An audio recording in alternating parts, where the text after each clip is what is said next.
Hello, welcome back. Historyology podcast. We're joined by friend of the show, Tim, Hello. who's going to be This is Tim. telling us about the history of eggs and other things.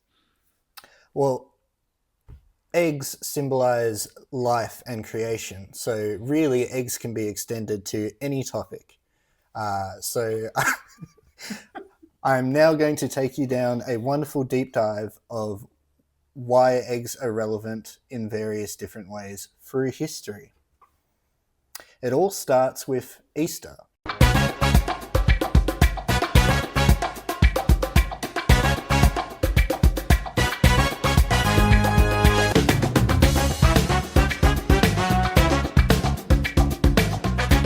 Or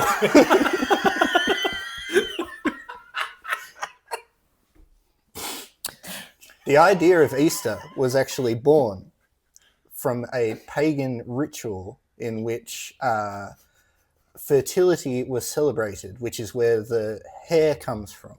The hair. What?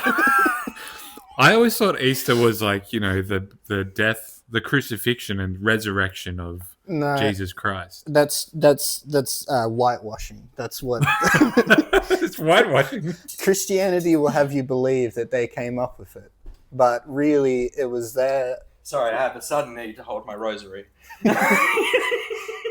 At some point when trying to push the Christian religion, it was decided that completely ruining rituals and practices that had been in place for such a long time, i.e. pagan rituals, wasn't going to work. So they tried to integrate it as best they could. So really the egg being tied in with the rebirth of Christ makes no sense at all. And somehow now that has become chocolate eggs that you get in the supermarket. So you're saying there's a previous pagan thing? Yeah. When you touch this, does it hurt you? Well, And then the Christians who, witness their God get horrifically killed. Father, they know not what they do! And so they needed to pick a day to, and so they had this Easter rebirth. Obviously, Jesus died and then got so sort of thematically matched in. It was an easy sell. They go, Right. oh hey, you guys are doing this. Also, you know what else happened? Jesus, he came back, and so that is one of the first tie-ins of eggs through history. How did they tie the eggs in? So basically, the rabbit came from that is like a symbol of fertility, because rabbits and hares, they breed a lot. Breed And like rabbits. Yeah. Breed like Enjoy rabbit. the sex making. So because of that's how we got the bunny, and then the egg is just a symbol of rebirth and just life in general. The egg cycle can also be tied in the sense, Jesus died, was in the cave, and was resurrected. We don't have actual resurrection, but the closest we have is eggs. So the cave is kind of like Jesus's egg. Yeah. Right. The tomb is the egg that he burst out of. He's like the little Smarties inside the Humpty Dumpty eggs. Okay. Interesting though, mammals don't lay eggs. I didn't Sorry, I know was that. just testing. Do you know But why? hang on. I thought women laid eggs once a month. I only know about animals. I'm an course. animal expert. I've witnessed a mammalian birth, and there's no eggs involved. Did you later turn to your partner and go, it's a bit gross? Good work, but yuck. The evolutionary advantage of not producing eggs is actually from having smaller, less energy consumption, because you have all these tiny little babies that you carry around. You don't have to tend and sit on the egg. You carry them around, and in the ancient times, or just older times, particularly in Australia where we have more mammals than anywhere else, there were these bushfires constantly, and basically animals would just discard their young when they're in danger and just go about it again because the gestational period was quick. They had these tiny little jelly bean things. And so that is why there is no eggs produced by mammals. There was an evolutionary advantage. Okay. There you go. Sort of discarding their children like, the inner city urban youth. I don't know what you're talking about. No, it's okay. Let's not go there. And eggs are still used as symbolism for many things. Sport, for example. I'm currently wearing a North Queensland Cowboys rugby league shirt. In 2016, which is the past, which makes it history, they won the NRL grand final against the Brisbane Broncos, 16-15. Okay. The ball that they use in NRL is egg-shaped. Is there a symbolism behind that? I think it might just be aerodynamic. Right. but it is, if I am understanding you correctly, it is an egg game. It is an egg-based sport, and many sports are technically egg-based.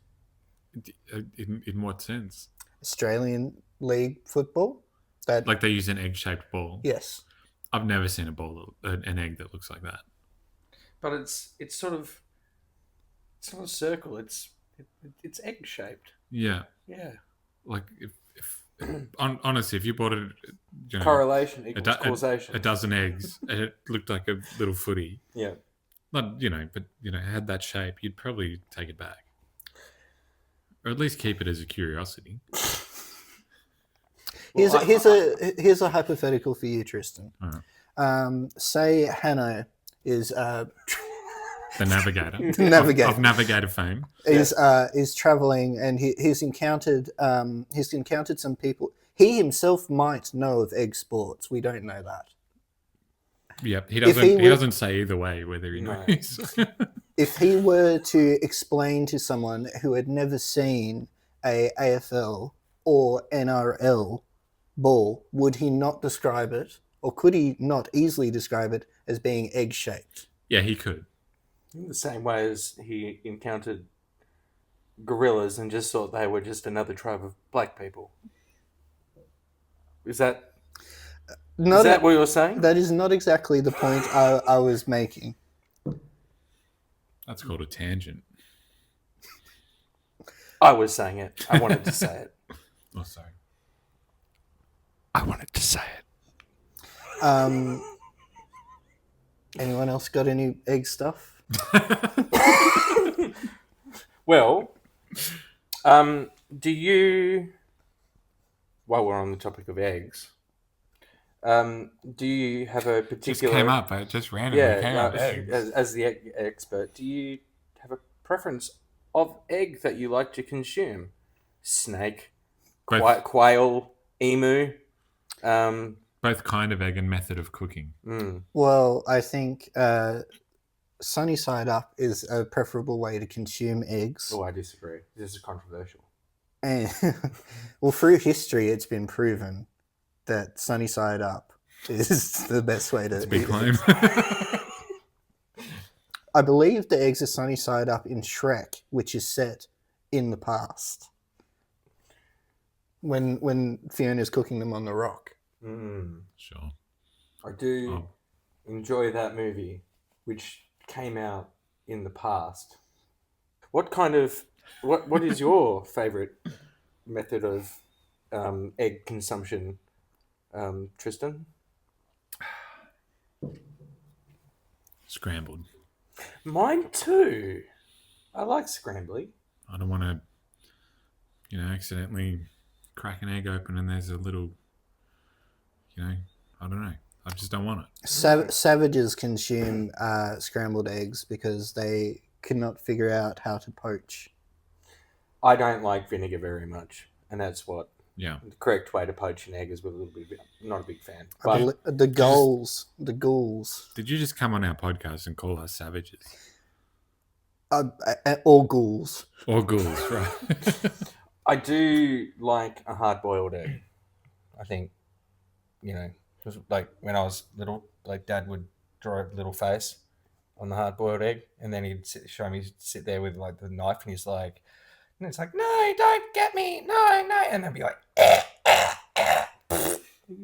and be like, off with his head, and maybe that's why I'm so fucked up, but that's how I started eating hard-boiled eggs, just sort of stabbing them with a butter knife. I wonder who the first person was that worked out that you can eat eggs. Like, were they just sort of walking along the savannah or wherever, and they just come across a bird nest and like, ooh, what if I put that in that, on that fire there? We're gonna eat their babies. Yeah. Well, there would have been an interim period where you are unsure about whether or not it's a fertilized egg. So you would have seen a bird coming out and been like, oh, so there's a bird in that. And then there would have been a period where the fetus hadn't developed, and they cooked that egg, and they're like, hang on, there's no bird in here, but there's this delicious goo. Well, there's a Filipino traditional meal. I think it's called like balot, and it's where you have a fertilized egg, right? And I think they fry it up or whatever, and then you just eat the bird fetus, egg and all, like presumably not the shell. And I'm kind of like, a little bit much. Well, they make this egg or this kind of a chicken egg, but it's called century egg. I don't know if you guys have heard of it. Yeah. And it's basically rotten egg. They make it in China and like Malaysia and stuff, and Those Orientals. It's like hard boiled, but then I forget what they put in, but they just let it sit. It essentially just goes rancid, and it's like the yolk goes black, and then the white bit goes this like sort of clear gelatin, and it's like a delicacy for them. And I tried it, and I wouldn't recommend it. I mean, it just kind of seems like a bit of cope. They say delicacy, but it's like, well, maybe that's just the food that was available for a while. And now it's just like, yeah, this is a tradition of ours, and it's like it's a delicacy, and like, you're eating slop.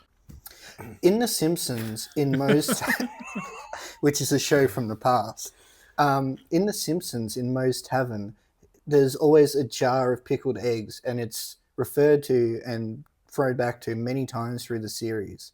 But I have never seen a pickled egg, or let alone a jar of pickled eggs at a pub. You have? Not at a pub, but I've seen a jar of pickled eggs. Was it in the past? Yes.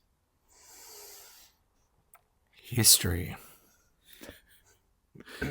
Well, history history of eggs. I think we learned something. Well, it's amazing how we went from a pagan. There's no way.